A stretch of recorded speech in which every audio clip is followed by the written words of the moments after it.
So this week I'm talking about a herb that's been used in Ayurvedic medicine since at least 1000 BCE. And if you're a follower of plant medicine or natural health, you'll be familiar with this herb because it's become something of a superstar in the last 10 years. Renowned for its ability to calm and soothe and to provide support during stressful times. This herb is also emerging as a key element in the search for treatment protocols for dementia, Alzheimer's disease and Parkinson's disease. This week, we're talking about Ashwagandha or Withania somnifera. Let's get started, shall we? Well, hello, all you beautiful people, and welcome to Project Joyful, the podcast for health-centered leaders. I'm your host, Tracy Tutty, your medical herbalist, neuro-identity evolution practitioner, and high-performance coach. So hey, Project Joyful isn't just about being happy. It's about consciously creating a life you love. It's about remembering how to reconnect with your soul-centered joy. You know, that joy that comes from doing what you love, from living on purpose, and from being in a life that allows you to experience deep joy, moment by moment.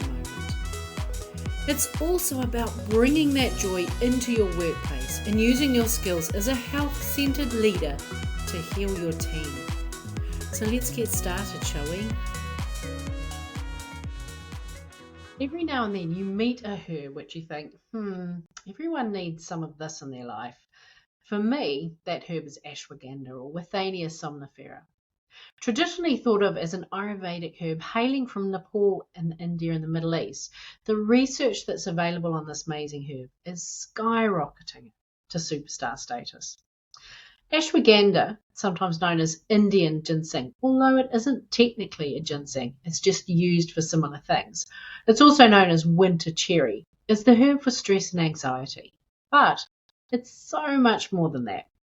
It's also referred to as the rejuvenator. In Ayurveda, it's referred to as a rasyana. A rasyana keeps us physically and mentally young and helps to cultivate happiness. In Western herbal medicine, we think of ashwagandha as an adaptogen. Now, adaptogens help your body to respond to stress and restore equilibrium. And we all want a bit of that, right? Ashwa means horse, and it was traditionally thought that taking the root gave you the power of a wild stallion. It's also used to rebuild after a period of convalescence. Now, overall, New Zealanders are pretty content with life. If our average overall life satisfaction score of 7.6 out of 10 is anything to go by, because 0 is low and 10 is high. But even so, 26% of New Zealanders who were surveyed said that they had experienced poor mental well-being. And 1 in 5 New Zealand workers report always or often being stressed by work. Now, as a neuro-identity evolution practitioner, when I'm working with people who are stressed, anxious, feeling low, or marching towards burnout, I'm looking at the triggers and the pathways that are laid down by their stress and agitation. I also use herbs to bolster the body as we put the necessary changes in place. And ashwagandha is one of my favourite herbs when it comes to feeling worn out, anxious, irritable and overwhelmed. So let's take a look at some of the research. Physiologically, stress shows up in our endocrine and neural pathways, specifically your hypothalamic pituitary adrenal axis or HPA axis, and it's through your sympathetic nervous system. Now, stress activates your body's fight or flight response. So when you're in this mode, your heart rate and blood pressure increase and hormones like adrenaline and cortisol are released into your bloodstream. In the short term, this stress response can boost performance, dials in your focus, it improves your memory and creativity because it's about keeping you alive. Now, stress isn't bad. We're built to handle stress. But when we're in that fight or flight mode for extended periods of time without giving our parasympathetic nervous system the opportunity to heal and nourish your body, well, things start to break down. So because stress dysregulates the HPA axis, the herbs that seek out this pathway and support your body in coming back to balance can be really helpful. And when it comes to stress, you want to be thinking adaptogens and nervines. Now, adaptogens regulate the overstimulation of the HPA axis by regulating the production of corticosteroids, which are produced by your body in response to acute and chronic or long-term stress. Ashwagandha supports your body by soothing your HPA axis. Research has reported its ability to bind to your GABA receptors, your gamma-aminobutyric acid, GABA. It's a neurotransmitter, and when those receptors are activated, it calms things down. Think of it as kind of like an off switch. And it's used to reduce anxiety, encourage calm, and to promote sleep, also in medicine as well. In clinic, we use ashwagandha where there's evidence of general debility, where there's fatigue, post-viral syndromes, nervous exhaustion, and during convalescence. It helps with stress, anxiety, and mood disorders, and when your cortisol is all over the place, it's a bit out of whack. It helps you to think better and perform physically. So it's great for weekend warriors wanting something for sports recovery because it can improve your muscle strength and speed up the time needed to recover fully from cardiovascular endurance type sports. Like many adaptogens, ashwagandha is anti-inflammatory. It supports the immune system and it's a wonderful antioxidant. Now, there have been a number of double-blind, randomized, placebo-controlled trials studying a standardized extract of ashwagandha, which is known as KSM 66. And those randomized, placebo-controlled trials are things that medical researchers like because a lot of the variability is removed from the research. So KSM 66 is an extract where the ashwagandha product is standardized to more than 5% of full spectrum withanolides, and it's these plant chemicals or phytochemicals that are thought to be the key contributors to the actions of ashwagandha. Now, these trials were comparing KSM 66 to a placebo and studying its ability to reduce elevated cortisol levels, improve the stress response, and relieve mild anxiety and nervous tension in healthy individuals who are experiencing chronic stress. Now, the studies reported a significant decrease in all stress assessment tests by day 60, which was the last day of the study. So it's good to think about the fact that it's probably helpful to take it for a minimum of 2 months. Serum cortisol reduced considerably, and this study was at a dose of 500 milligrams a day. Now, one of the most common side effects that's often not talked about is the effect of stress on sexual and reproductive health. And there's another reason why ashwagandha is named for the power of a wild stallion. It's an aphrodisiac. So one small randomized placebo-controlled pilot study of men with a low sperm count, and it's a small study because there was only 46 of them, but when their sperm was measured at day 90, the final day of this trial, there was a significant increase in sperm count, semen volume, and sperm motility. So that's the ability of the sperm to swim to and fertilize the egg. And testosterone and luteinizing hormone levels had also increased significantly when compared to the baseline. Good news for women too, because in a randomized placebo-controlled pilot study where they were taking 300 milligrams of this KSM 66 twice a day, 50 women who are aged between 21 and 50 reported improved arousal, lubrication, orgasm, and satisfaction. And they also had more successful sexual encounters over the treatment period of 8 weeks.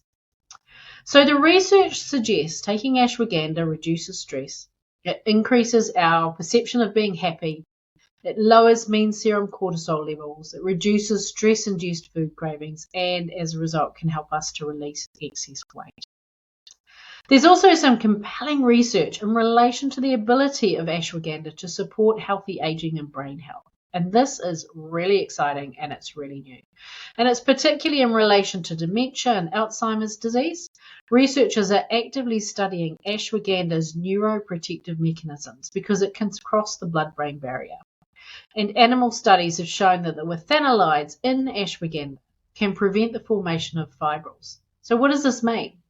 Well, it's believed that it's the amyloid fibrils that are deposited in the brain as amyloid plaques, and these amyloid plaques are associated with Alzheimer's disease.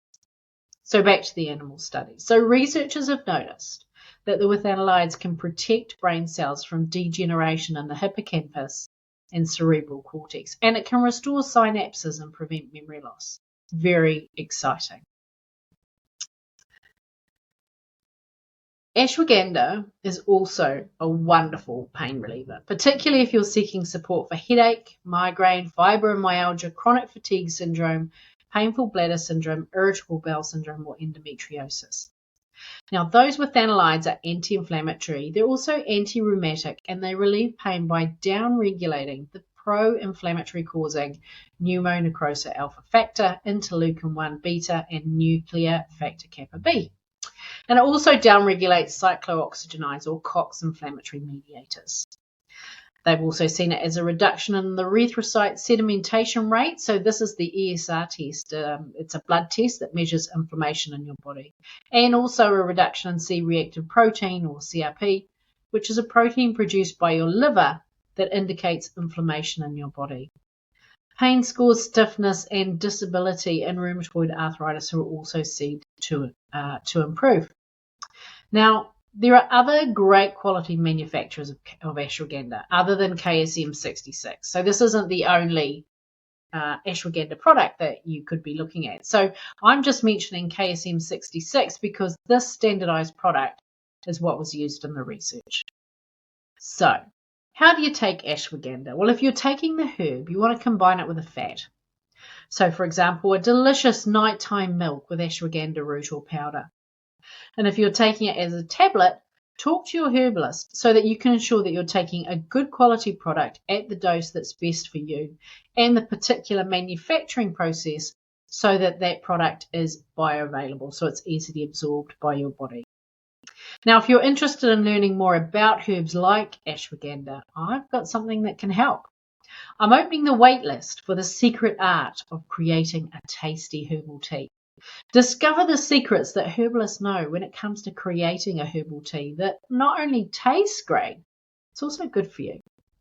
Now, this course also includes recipes for blending herbs into tasty herbal teas, so recipes that are done for you. And it includes a soothing bedtime milk, which has ashwagandha as the key ingredient. There's a link to it in the show notes. Now remember, plant medicine is potent medicine. If you have any underlying health conditions, particularly if you're diabetic, you've got high blood pressure, stomach ulcers, you're pregnant, trying to get pregnant, or lactating, this is especially in relation to ashwagandha, or you're taking any medications, don't just rely on the information in this episode. Just because it's natural, it doesn't necessarily mean it's good for you. Please do get individualized advice by consulting with your medical herbalist. Not only are we trained in which herbs affect a particular health condition or your current life season, we're also trained in herb-drug interactions and in choosing exactly the right herb for you. You see, your body knows exactly what it needs to heal itself, be that herbal, pharmaceutical, food-based, emotion, or mind medicine. My job as your herbalist is to connect you with the herbs your body is already searching for. Now, as an executive coach and a medical herbalist, I integrate health protocols such as what we've talked about in this episode into my coaching sessions. And this ensures that my clients not only lead effectively, but they also maintain their well-being. And this holistic approach helps managers, executives, and professionals stay at their peak performance even during those challenging, stressful times. Curious about how I can help you? Message me on LinkedIn or Instagram. Sending you lots of love. Bye for now.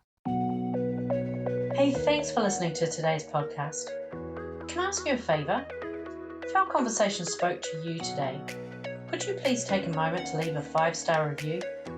Your review will help people discover this podcast, and together we can create a world where there's even more love and more laughter. And if you want to hear more from the Project Joyful podcast, just click the subscribe button. Bye for now.